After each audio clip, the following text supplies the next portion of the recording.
Assalamualaikum Sobat Football United. Semoga semuanya sehat-sehat selalu, sehat-sehat sekeluarga. Sebentar lagi insya Allah kita akan memasuki bulan Ramadan. Bagi Sobat Football United yang tentu saja yang akan beribadah ya di bulan Ramadan, puasa dan lain-lain. Semoga ya sehat-sehat semuanya sekeluarga, sehingga kita bisa maksimal di ibadah di bulan Ramadan tahun ini. Amin. Oke. Jadi, di video kali ini ada sebuah artikel yang ditulis di The Athletic. Ini terkait dengan situasi striker, pilihan striker, keadaannya, incaran, kabar, informasi seputar striker, di mana memang banyak disebutkan ini akan menjadi prioritas ya kan dari manajemen Manchester United di musim panas nanti. Langsung aja akan gue artikan dulu, ditulis oleh Laurie Whitwell. Victor Gyökeres, Liam Delap, dan pencarian Manchester United untuk striker ideal untuk Ruben Amorim. Oke, bursa Januari belum lama ditutup, namun bagi banyak orang yang memiliki atau terhubung dengan Manchester United ya, bagaimana situasi ini sudah beralih ke musim panas karena satu posisi khusus, penyerang tengah atau striker ya. Berusaha untuk mencari tahu bagaimana cara untuk bisa membuat gol. Ini akan menjadi tugas utama dari Ruben Amorim menjelang musim depan. Artinya ya 2 musim belakangan ini menurut gua kan memang Manchester United dan mencetak gol ini menjadi masalah. Seperti yang dikatakan oleh head coach Manchester United, meningkatkan kepercayaan diri dapat menghasilkan performa yang lebih baik untuk Rasmus Højlund dan juga Joshua Zirkzee. Penampilan Kobbie Mainoo di lini depan ketika menghadapi Crystal Palace menunjukkan bahwa memang ada atau seharusnya ada cara lain, yaitu adalah dari bursa transfer. Striker ideal untuk Ruben Amorim untuk sistemnya, seperti yang pernah dikomunikasikan kepada orang-orang ya, adalah seseorang yang berulang kali mungkin berada pada posisi atau berlari dari belakang ya secara sering. Jadi memang striker yang banyak bergerak dari lini kedua. Dan ada spekulasi juga nih seputar reuni dengan atau bergabung kembali dengan Victor Gyökeres yang akan diperkirakan meninggalkan Sporting CP setelah musim ini. Gyökeres membawa tim Sporting Lisbon atau Lisbon ya, yang bersama dengan Ruben Amorim meraih gelar musim lalu, dan dilihat dari profilnya menggunakan data dari Skill Corner menunjukkan bagaimana dia juga memiliki pergerakan dan juga peran dalam memimpin lini depan. Hampir separuh dari larinya ya, pergerakan yang dilakukan oleh Victor Gyökeres 44% ini dilakukan dari belakang dan menyerang di luar garis pertahanan terakhir. Jadi memang dia lebih banyak bergerak dari lini kedua untuk masuk ke pertahanan lawan. Menarik untuk dicatat betapa miripnya ilustrasi Gyökeres dengan ilustrasi Rasmus Højlund. Tidak hanya dalam frekuensi lari mereka dari belakang, tapi juga dari seberapa jarang mereka turun yang terlalu ke dalam juga ya, seperti yang ditunjukkan oleh rendahnya rasio lari di depan bola yang biasanya terjadi ketika pertahanan ini membangun di area mereka sendiri ya, dan penyerang tengah ini mulai bergerak ke depan setelah kembali untuk membangun pertahanan. Baik Gyökeres maupun Rasmus Højlund juga tampak banyak berjalan kaki untuk menghemat energi yang ini disimpan untuk melakukan sprint yang cukup besar. Kesamaan ini merupakan indikasi bahwa jika Ruben Amorim dapat membuka potensi Rasmus Højlund, dia bisa memiliki penyerang tengah yang siap untuk sistemnya. Gyökeres telah mencetak 77 gol dalam 85 pertandingan untuk Sporting semenjak pindah dari Coventry City di tahun 2023 dengan kesepakatan pada saat itu senilai 24 juta euro. Release clause-nya telah ditetapkan sebesar 100 juta euro. Namun diperkirakan Sporting bersedia melepasnya di angka 70 juta euro. Namun Gyökeres dianggap tidak mungkin mengikuti Ruben Amorim ke Old Trafford. Informasi menarik ya. Pemain internasional Swedia itu ingin bergabung dengan tim Liga Champions. Dan meskipun hal itu mungkin terjadi jika Manchester United mampu menjuarai Liga Eropa, artinya ke Champions League ya. Namun diperkirakan bahwa tawaran lain akan lebih menarik dalam bursa transfer nanti untuk Victor Gyökeres. Sebaliknya, Manchester United nampaknya tidak ingin mengeluarkan uang sebanyak itu kepada pemain yang sudah berusia 27 tahun di bulan Juni mendatang. Strategi klub adalah berinvestasi pada pemain muda.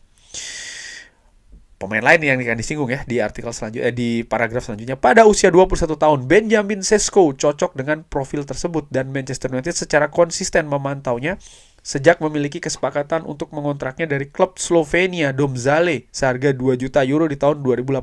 Jadi dari tahun 2018 tuh Manchester United memang sudah sangat rutin mengamati Benjamin Sesko.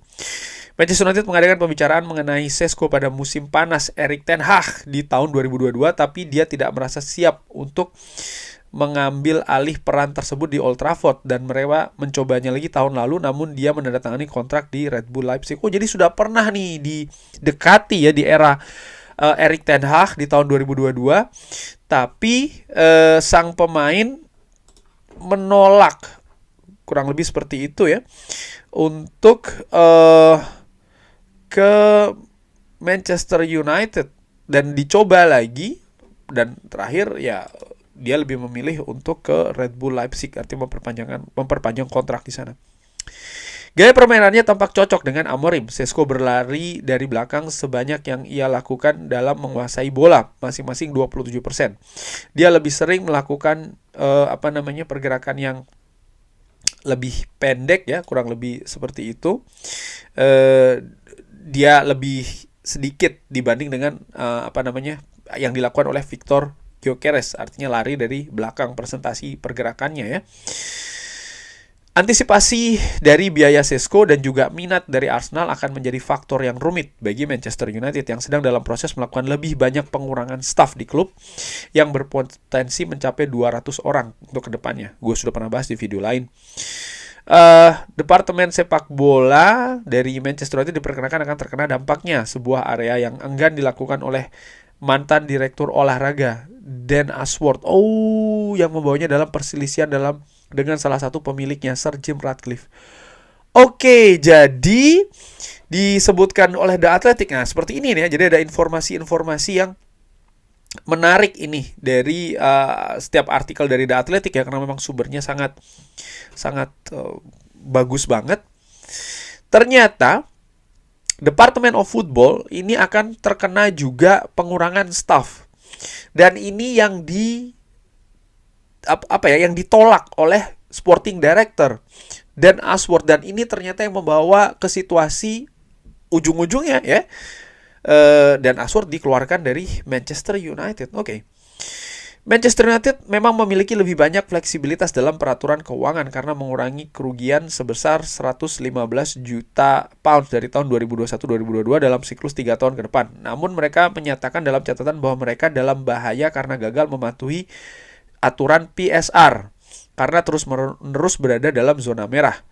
Pengeluaran transfer Manchester United musim panas lalu hanya dimungkinkan untuk penarikan fasilitas kredit sebesar 200 juta pounds, sementara klub masih berutang sebesar 319 juta pounds dalam cicilan biaya transfer. Jadi utang 319 juta pounds itu terkait dengan cicilan transfer yang sebelumnya yang belum lunas. Apapun rencana pemotongan biaya yang diambil, alasan utama kerugian besar Manchester United adalah belanja pemain yang berlebihan. Nah, ini faktor menarik. Jadi kalau datangkan ini, ambil itu, ambil ini, harus memperhatikan juga ya angka-angka berapa pemain tersebut, karena musim lalu terlalu besar, terlalu mudah Manchester United ini mengikuti kebijakan dari klub yang memiliki pemain tersebut sebelumnya. Oleh karena itu, target yang lebih masuk akal adalah Liam Delap, yang kemungkinan akan dibahas lebih lanjut di Manchester United setelah musimnya bersama dengan Ipswich Town.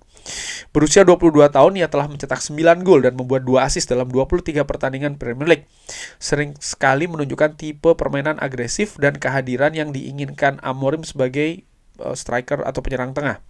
Manchester United telah memantau pemain tersebut musim ini dan dia memiliki sudah dikenal ya oleh Technical Director Jason Wilcox yang merupakan direktur akademi di Manchester City ketika Delap bergabung dari Derby County di tahun 2019.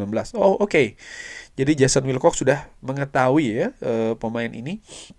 Ipswich menyadari realitas situasi yang dihadapi oleh seorang pemain yang menarik minat beberapa klub yang berada di posisi lebih atas.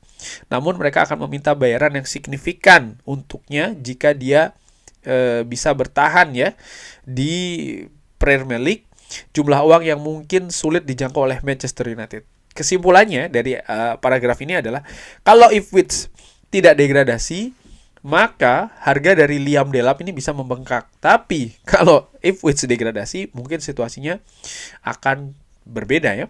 Nah, ini dibahas juga, diperkirakan harga Delap akan turun jika Ipswich terdegradasi dan masuk dalam jangkauan Manchester United. Namun mereka menghadapi persaingan serius dari Chelsea yang telah menyatakan minat kepada Ipswich.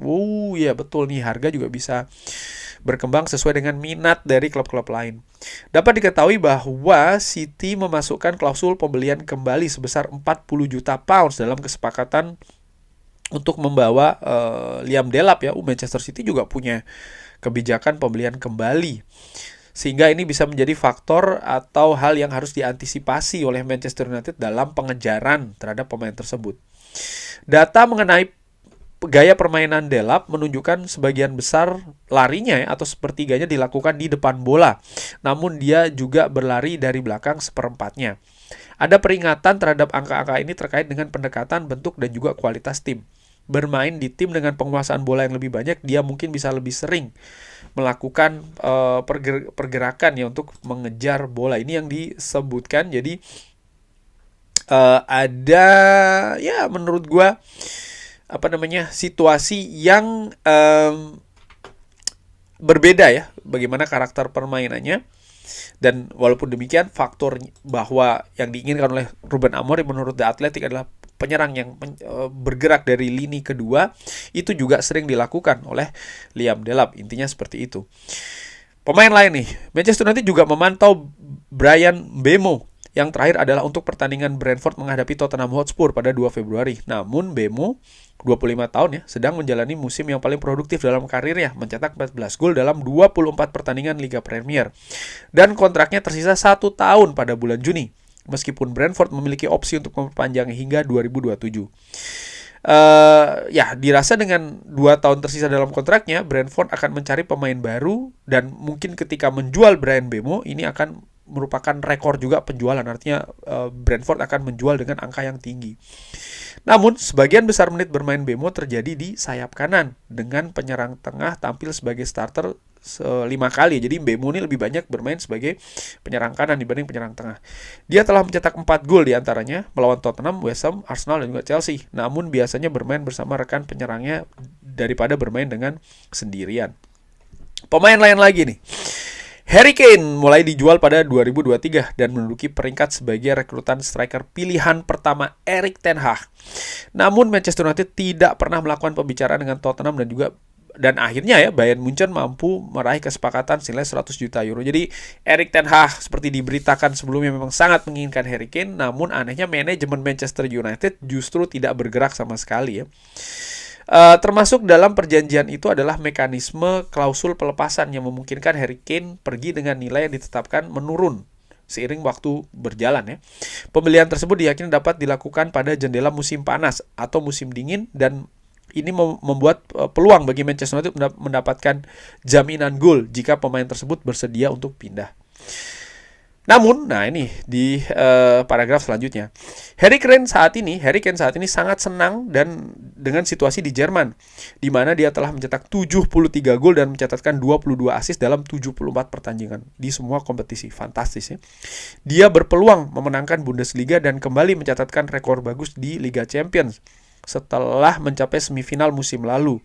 Harry Kane, 31 tahun, hanya akan meninggalkan Bayern untuk bergabung dengan tim Liga Champions, dan fokusnya saat ini adalah memenangkan trofi di Bayern Munchen. Bagaimanapun akan menjadi perubahan besar bagi Manchester United di bawah rezim ini untuk mencari pemain dalam kelompok usia tertentu. Misalnya, tidak pernah ada pembicaraan berarti mengenai Ivan Toney musim panas lalu, meskipun ketersediaannya dan namanya sedang dibahas secara internal. Ivan Toney, 28 tahun, pindah ke klub Liga Pro Saudi Al-Ahly dengan harga 40 juta euro. Harry Kane mencetak gol di Celtic Park pada hari Rabu, gol ketujuhnya di Liga Champions musim ini di belakang Di belakang pemain Borussia Dortmund Serhou Guirassy yang merupakan pencetak gol terbanyak kompetisi dengan 10 gol. Guirassy adalah opsi untuk Manchester United di bursa transfer musim dingin Januari 2024, tapi klub memutuskan klausul 17,5 juta euro terlalu mahal untuk pemain yang berusia 27 tahun yang belum pernah mencapai performa seperti itu sebelumnya dalam karirnya. Borussia Dortmund memicu juga kepergiannya dari Stuttgart ya, musim panas yang pada saat itu dia mencetak 19 gol dalam 28 pertandingan secara keseluruhan.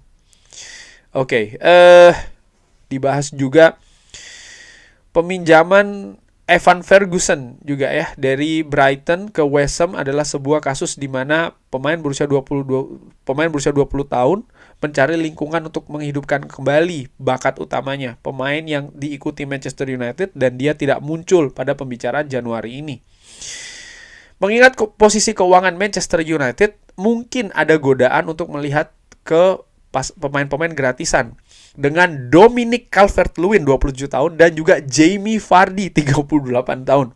Keduanya akan habis kontraknya di musim panas. Namun hal ini bertentangan dengan rencana generasi muda. Usia sepertinya tidak menjadi masalah saat Sporting meraih gelar pertama di bawah Amorim. Tugas penyerang sebagian besar dilakukan oleh Thiago Thomas yang pada saat itu berusia 19 tahun dan Paulinho yang berusia 28 tahun. Victor Boniface 24 tahun dari Bayer Leverkusen yang memiliki 94,6% kemirikan permainan dengan Gyökeres berdasarkan analisa yang dilakukan oleh The Athletic.